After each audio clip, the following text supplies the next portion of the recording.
Hey y'all, I'm back. You know what time it is.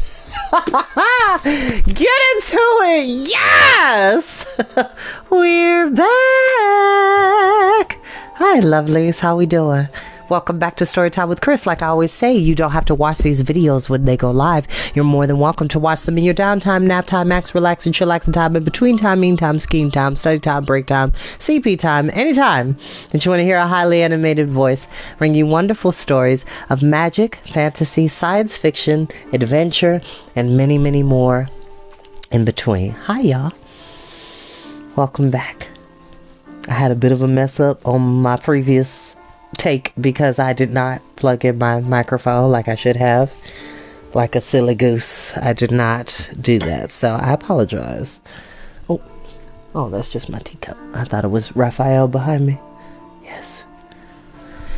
Oh yes, I got my, I know it's August, but let me tell you something. Fall is on the horizon, okay? Libra season is coming up, okay? Leos, I understand it's your month, and I get that, I respect that, but at the same time, your days are numbered, okay? Libra is soon on the horizon, and I'm super excited because it's my 33rd birthday, which 33 is a completion number, so I'm super happy about that. I'm very happy that I get to be this age and look this happy and look this vibrant. Life is good when you take the time to be kinder to yourself as well as to other people. A lot of times we forget that. That's why we have these stories, to remind us of the goodness within ourselves. To remind us that life can be a lot less stressful when we don't take so much burden upon ourselves and not be so harsh upon ourselves.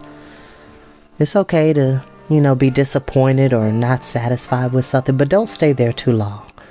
Love on yourself and realize that it's okay if things don't work out or if a mistake happens. It's okay. Move on. And accept it.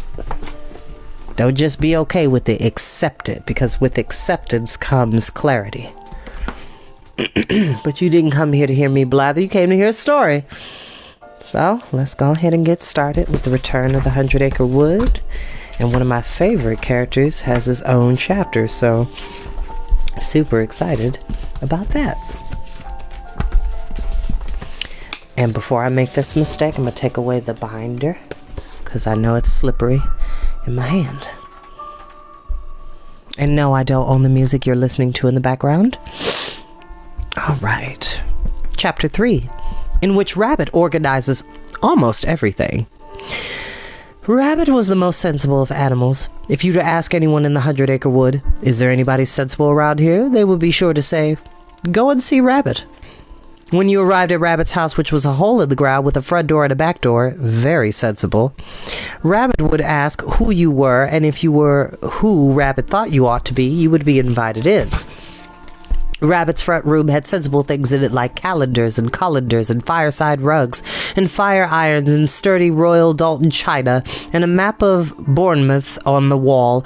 Once you were seated, Rabbit would bring you a sensible cup of tea on a large saucer and case of drips, and by way of a treat, a small piece of shortbread from a tin with a picture of Edinburgh Castle on the top. Then, having made sure that you didn't scatter any crumbs, he would send you back where you come from. It's just as well that somebody around these parts who has some sense, Rabbit used to say on these occasions. Otherwise, anything might happen. If someone asked Rabbit what that anything might be, he would reply, pirates, revolution, things thrown on the ground and not picked up, and you should always carry a clean handkerchief with you just in case. One day when Rabbit and Christopher Robin and Pooh were having tea on a sunny bank not far from Rabbit's house, they found the conversation going just this way. They'd go to the bit about revolution, at which point Pooh stuck his head right into his pot of honey. Which reminds me, continued Rabbit regardless, nobody eats sensibly around here. Everyone should have gardens like mine. Think we could grow vegetables in rows like the Romans did. How did the Romans grow vegetables in rows? Asked Christopher Robin. Well, Rabbit replied, if they had grown vegetables, they would have been in rows, because it's too difficult to grow things in circles.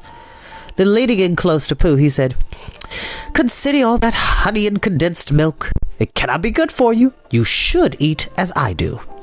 Pooh pulled his head out of the honey pot and stared at Rabbit.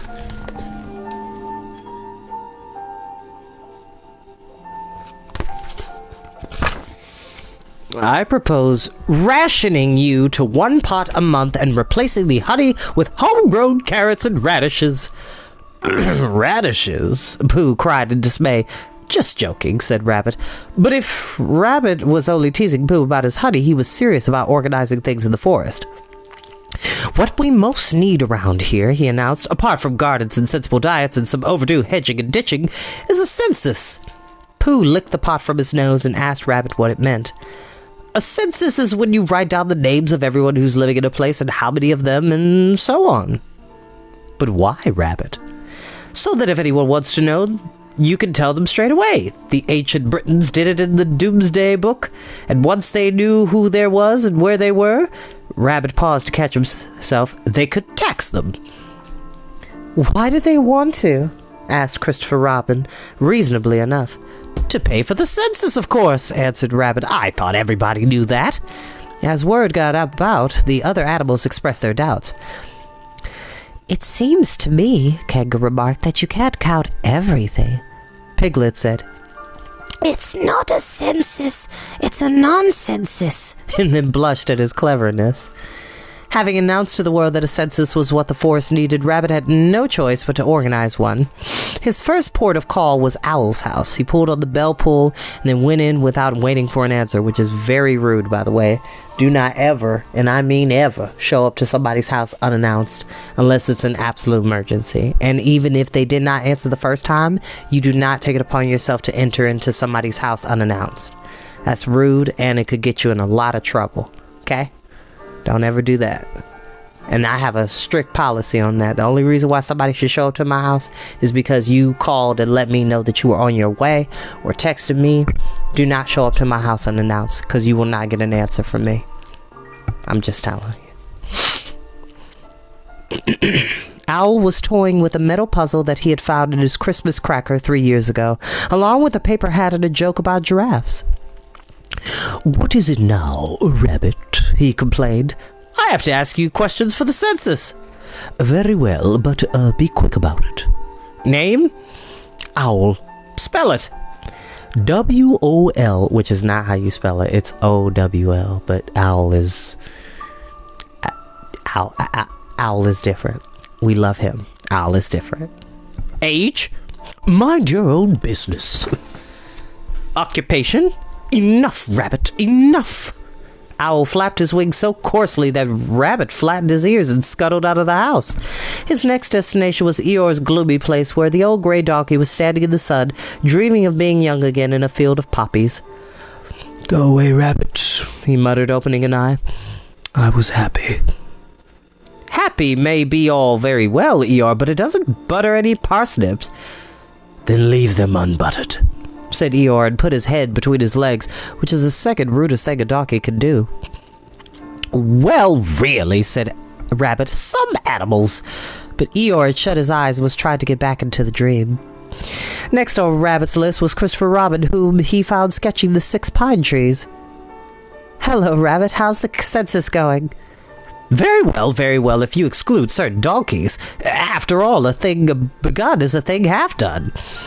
Christopher Robin frowned over his sketch. I don't think so, Rabbit. If I begin to read a book that has 100 pages, I begin on page 1, but it is half done until I get to page 50. Agreed? But Rabbit wasn't listening. Name? He asked. You know my name, Rabbit, said Christopher Robin. Spell it. I-T, said Christopher Robin. Then he looked back at his sketch and added a bit of shadow where a shadow ought to be. Oh, Rabbit, I have better things to do. Rabbit went away muttering. It might have been something about no sense of social responsibility, but then again, it might be not. At Kanga's house, Roo and Tigger were playing a game called Licking the Mixing Bowl Clean. It was a game without rules, except the winner was the one who finished last. Tigger, said Rabbit, let's begin with you. Yes, let's, said Tigger, bouncing a little, even though he had no idea what was to begin. He liked to be asked to do things, and he liked to be asked to do them first, and he was always said yes, because it is much more interesting when you do. Name? Tigger. Spell it. T-I-G-R. And Tigger emitted a ferocious growl. But put your handkerchief in front of your mouth when you do that, dear, said Kanga. Age? Tigger counted his paws and then his whiskers, and then Rue's paws and whiskers, and then Kanga's paws and whiskers. Don't know, he said at last. I'll put down 12, said Rabbit. Hooray! Cried Tigger. Then I can have a birthday! When Rabbit had put all the information from the census together, he created a chart. He colored it using a set of crayons that were still in their matching paper wrappers, and then took it along to show Christopher Robin. Which is actually pretty clever, not gonna lie. Very fine, Rabbit, said Christopher Robin. Why aren't you on the chart? Rabbit stared at the paper. Ah, he said, eventually shuffling his feet. It was, he continued, looking at the floor, an oversight. Then you better complete the job. Rabbit found that answering his own questions was simple enough to start with. How old was he? 5 seemed about right. What was his occupation? Rabbit thought for a bit, then wrote, important things. Before long, he got to the question about the size of his family. Wherever Rabbit turned, there were friends and relations. There always had been, but which were friends and which were relations? Once upon a time, he had bought a special diary and tried to jot down all their birthdays, but even for a sensible and organized animal like Rabbit, it was more than he could cope with. So he went to see Granddad Buck, who was very ancient and the head of the Rabbit family. Which, there's a picture of him right here. This is Rabbit's grandfather. He's a little chubby, but that's okay. Typically, the chubby or stocky grandfathers are the best.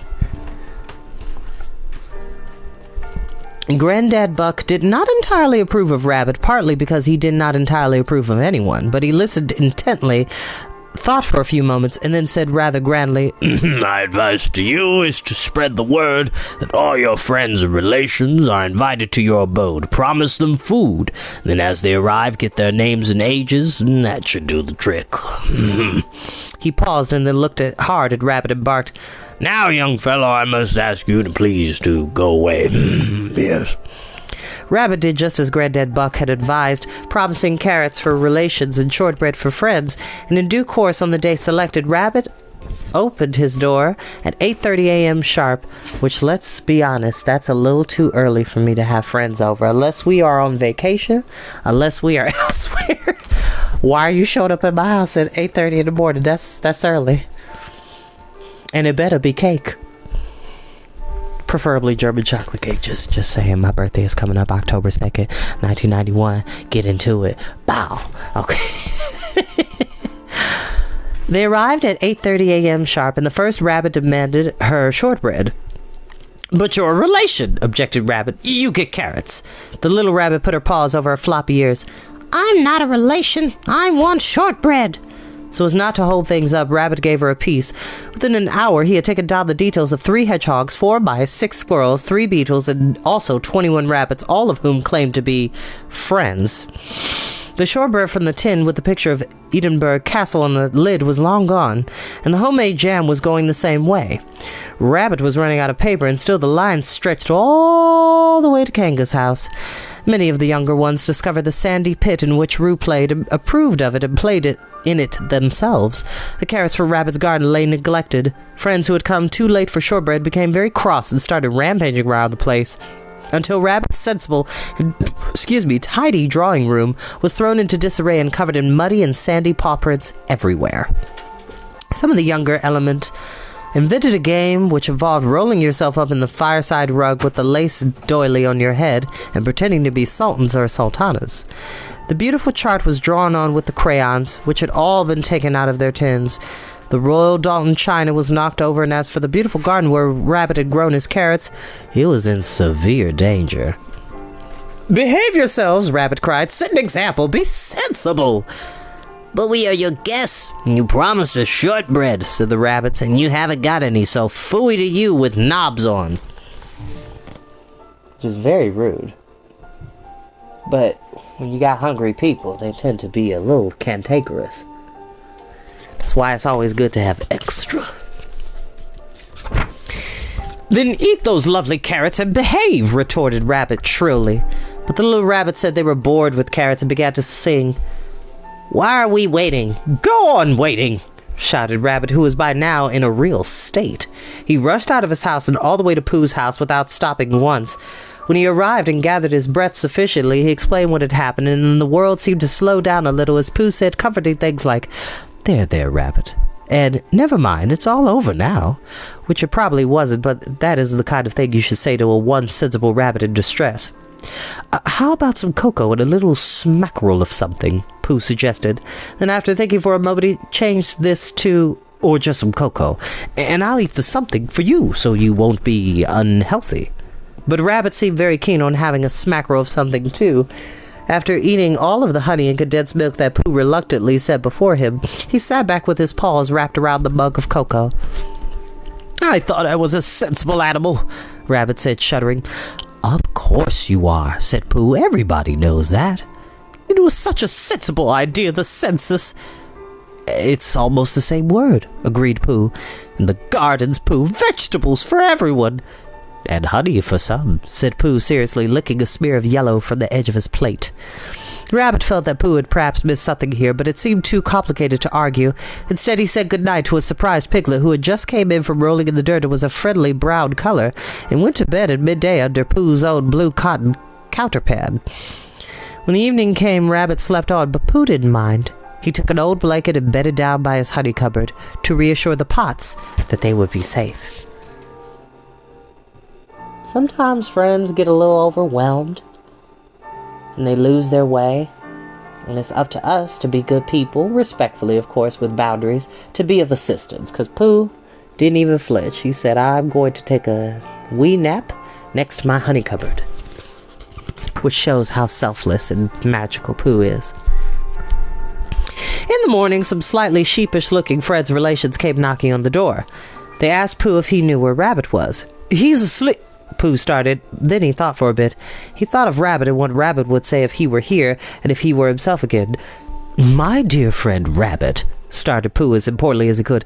My very dear friend Rabbit told me to tell you that the job for today is to tidy everything in his house and make it as organized as possible. Things in rows and things.